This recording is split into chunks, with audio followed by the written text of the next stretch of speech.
We're going to talk about why you, yes, you, should say no to your children. Let's dive in.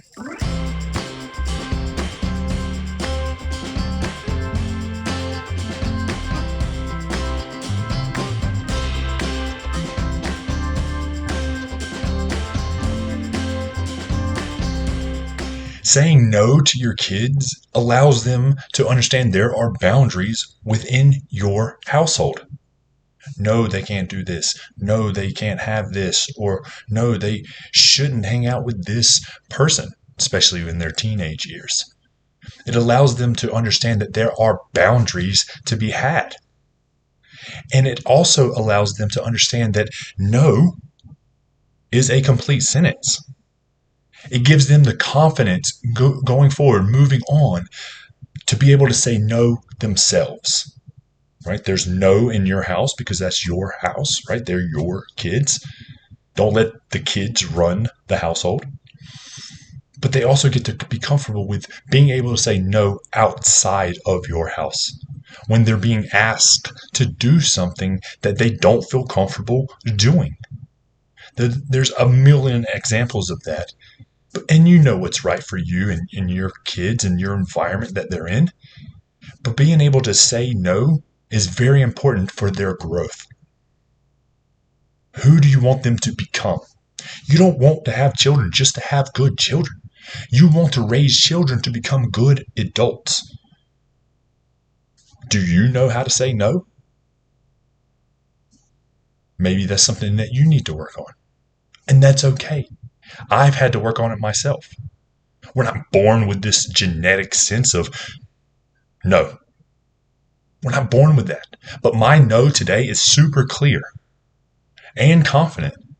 And I very rarely, if ever, get challenged when I say no. No is okay. Now, I did have parents that told me no, maybe too much, right? There's a fine balance. But I was able to exercise that muscle and realize that I can say no when I don't agree to things. And now I say no to the things that I don't agree with very well. Now I witness and I have other kids in my life that don't get told no. They're constantly told yes. And guess what that leads to? Entitlement and difficulty handling disappointment. Because there's going to be a time where, little Susie didn't get to play on the volleyball team. They got told no. It was very traumatic for that kid. Or no, you didn't get an A+ in this class because, you didn't do the work. No, you didn't get this job because you don't have the skills, the grit, the mentality that we want for that position. No, you didn't get the job that pays $120,000 a year to put in data entry or to play on social media. Disappointment's going to come in life. You're going to be told no at some point. So let's exercise that muscle at home with kids at an early age. Now, I don't want you to go overboard and say no to absolutely everything. That's not what I'm saying. But what I don't want you to do is say yes to absolutely everything. It's good for them.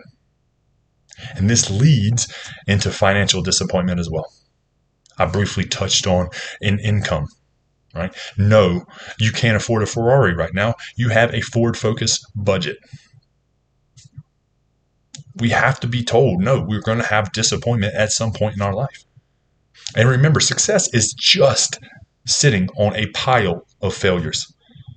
No is going to eventually lead to a yes.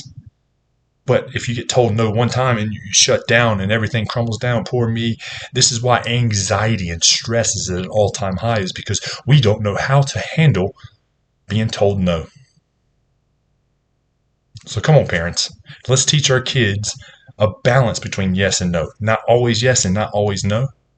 Both. I will see you in the next episode.